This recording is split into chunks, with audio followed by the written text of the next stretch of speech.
Assalamualaikum warahmatullahi wabarakatuh. Waalaikumsalam warahmatullahi wabarakatuh. Terima kasih Ibu-Ibu KPM semuanya yang telah menyempatkan diri untuk hadir pada acara kegiatan bulanan kita, yaitu kegiatan pertemuan peningkatan kemampuan keluarga.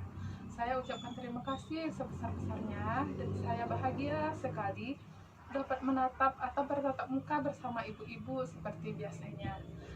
Bagaimana ketua kelompok? Apakah anggota kita hadir semuanya? Hadir semuanya. Alhamdulillah, alamin. Sehat semuanya ibu-ibu? Alhamdulillah sehat. Apa kabarnya ibu-ibu? Baik. Alhamdulillah. Begitu hendaknya ya ibu-ibu. Semoga kesehatan, keberkahan menghampiri kita semuanya sepanjang waktu ya ibu-ibu, agar kita dapat bertemu dan berjumpa seperti hari ini untuk kedepannya. Baiklah ibu-ibu sekalian, sebelum kita mulai kegiatan diskusi kita atau bercerita, bercengkrama seperti kegiatan kita yang telah sudah, ada baiknya kita mulai dengan doa ya ibu-ibu. Marilah kita berdoa menurut dengan agama dan kepercayaan masing-masing. Berdoa dimulai. Selesai. Marilah kita mengucap puji syukur kehadirat Allah Subhanahu wa Ta'ala karena kita telah diberikan rahmat hidayah karena dapat berjumpa pada hari ini. Kita mulai dengan bismillah ya ibu-ibu. Begini ibu-ibu, ada yang masih ingat tentang kegiatan atau diskusi kita bulan kemarin? Ayo ibu-ibu. Nah, kalau nggak ada, kalau udah agak-agak lupa, kita kulas sedikit ya ibu-ibu. Pertemuan kita kemarin yaitu mengenai dengan modul kesehatan dan gizi. Karena modul kesehatan dan gizi ini telah selesai kita bahas, kita diskusikan, maka hari ini kita akan berdiskusi tentang modul yang baru lagi, tentang pembahasan yang baru. Namun tentunya semua modul yang kita diskusikan atau kita bicarakan, kita ceritakan, tentunya insya Allah akan bermanfaat untuk kita semua dan menjadi ilmu untuk kita, bermanfaat nantinya. Baiklah ibu-ibu sekalian, sore hari ini kita akan membahas mengenai dengan modul perlindungan anak. Tentunya kita semua menginginkan yang terbaik untuk anak kita ya ibu-ibu. Seperti yang telah kita bahas di pertemuan sebelumnya, adanya kita menginginkan terbaik untuk pendidikan, pengasuhan, bahkan perlindungan anak. Dan juga yang perlu kita ketahui, ada yang namanya kekerasan terhadap anak. Salah satunya kekerasan seksual. Jadi kita harus mendeteksi dini kekerasan terhadap anak ibu-ibu. Di sini saya bacakan dahulu ya ibu-ibu, apa itu pengertian dari kekerasan terhadap anak. Kekerasan terhadap anak adalah setiap perbuatan yang mengakibatkan penderitaan baik fisik, psikis, seksual, dan sosial terhadap anak. Jadi, kekerasan itu adalah masuk pada kategori perilaku yang salah. Segala bentuk perlakuan yang tidak sepatutnya dilakukan oleh orang-orang yang diberi tanggung jawab dan mempunyai kewajiban untuk memelihara dan merawat anak yang dapat berpotensi merugikan sementara atau permanen, melukai, menimbulkan kecacatan, bahkan dapat mengancam jiwa anak. Jadi ibu-ibu, anak yang ada pada diri kita yang dititipkan oleh Allah Subhanahu wa Ta'ala harus dijaga ya ibu-ibu. Terutama sekarang ini banyaknya maraknya kasus kekerasan seksual pada anak. Hal ini dapat terjadi di mana saja. Jadi kita perlu memperhatikan atau mendeteksi dini kekerasan seksual. Kita masuk pada langkah 5, Bu. Di sini ada dikatakan deteksi dini kekerasan seksual. Maraknya terjadinya kekerasan seksual pada anak yang terjadi boleh saja di mana-mana tempat. Tanda-tanda terjadinya kekerasan seksual itu dilihat dari gerak-gerik yang tak wajar pada anak tersebut, Ibu. Sepertinya kalau ibu-ibu di sini melihat adanya tanda-tanda kekerasan seksual, apa yang dilakukan jika mendapatkan saudara kita mengalami kekerasan seksual? Coba Bu, mungkin ada yang bisa jawab. Saya. Ya Bu, gimana Bu kalau seandainya nanti tetangga atau saudara Ibu mendapatkan perilaku tanda-tanda kekerasan seksual, kira-kira gimana Bu? Laporkan kepada pihak berwajib. Bagus sekali, kita berikan tepuk tangan untuk kelompok kita. Jadi kalau terjadi hal-hal seperti itu sebaiknya kita melaporkan kepada pihak berwajib. Contohnya ibu ini bisa lapor ke kepala desa, nanti kepala desa bisa laporkan kepada tingkat yang atas lagi, kepolisian atau lain sebagainya ya ibu-ibu.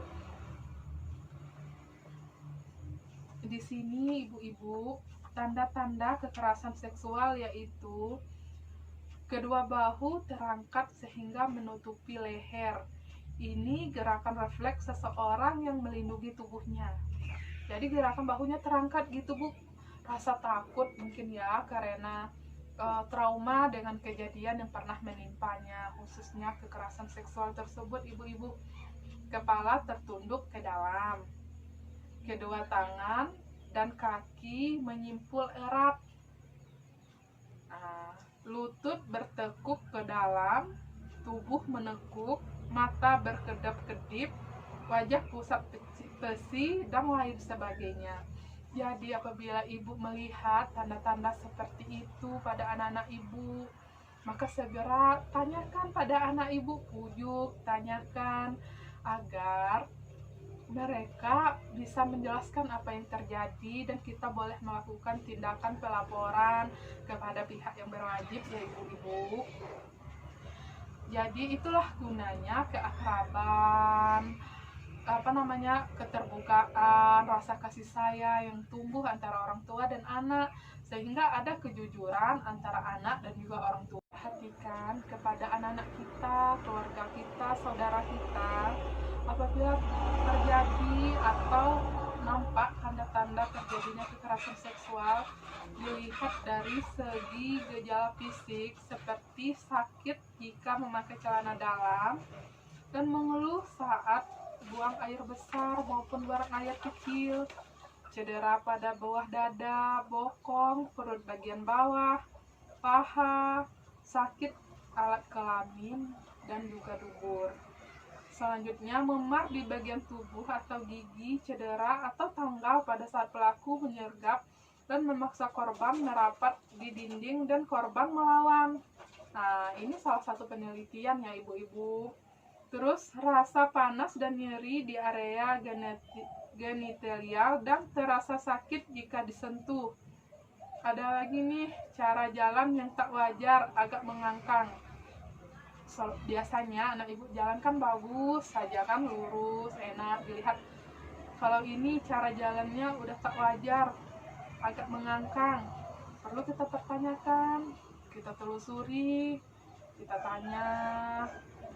Nah, selanjutnya di sini ditemukan bekas bercak darah atau cairan di celana dalam anak, dan kemungkinan ditemukan bagian pakaian yang robek atau kancing yang terlepas karena ditarik paksa.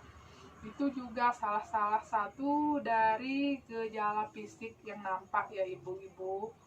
Selanjutnya adanya tanda atau gejala psikis nih ibu. Setelah tadi gejala fisiknya, lalu nampak lagi nih gejala psikisnya kepada anak, yaitu anak berubah ekspresi, pendiam, cemas, gelisah, takut ditinggal sendiri juga.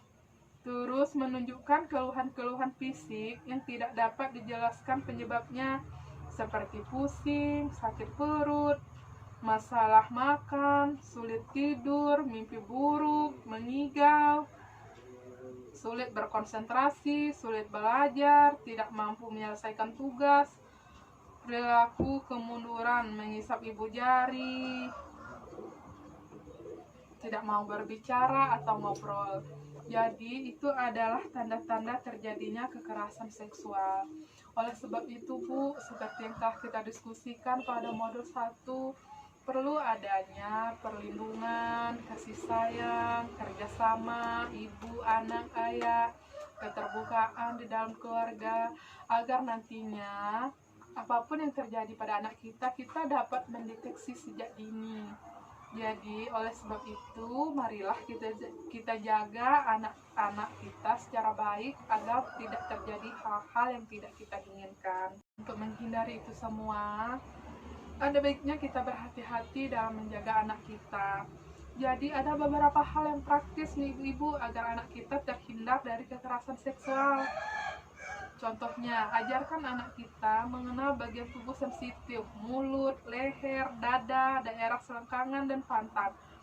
Ajarkan anak untuk berani mengatakan tidak, atau jangan, atau lari ketika orang yang ingin menyentuh atau memegang bagian tubuh sensitif tadi. Jadi, ajarkan kepada anak kita untuk berani menolak atau lari apabila ada orang-orang yang ingin menyentuh bagian sensitif tersebut. Pastikan jalur yang dilalui anak keluar rumah aman.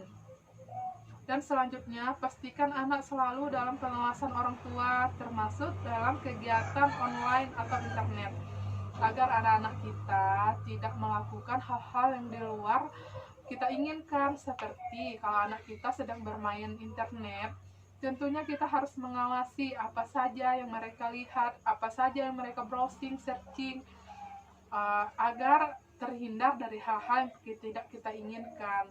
Apabila anak kita nanti terpengaruh pada video porno atau kegiatan yang tidak baik, kan kita bisa mengajarinya lebih awal untuk tidak melakukan hal-hal tersebut.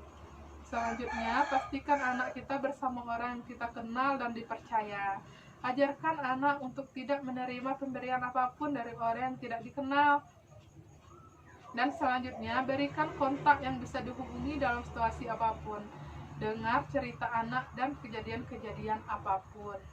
Nah, itu salah satu, itu adalah beberapa hal-hal praktis agar anak terhindar dari kekerasan seksual ya ibu-ibu. Baiklah ibu-ibu, saya rasa untuk hari ini kegiatan atau diskusi kita, cerita-cerita kita mengenai dengan perlindungan anak, kita akhiri sampai di sini. Mungkin ada ibu-ibu yang ingin bertanya. Baiklah, terima kasih. Saya ucapkan terima kasih sekali lagi. Mudah-mudahan pada pertemuan berikutnya kita bisa sama-sama hadir seperti kegiatan hari ini. Dan akhir kata saya tutup dengan wabillahi taufiq wal hidayah. Wassalamualaikum warahmatullahi wabarakatuh. Sampai jumpa pada pertemuan berikutnya ya ibu-ibu. Saya doakan semoga ibu-ibu selalu berada dalam keadaan sehat walafiat dan dilimpahkan rezeki yang halal dan barokah. Amin, amin.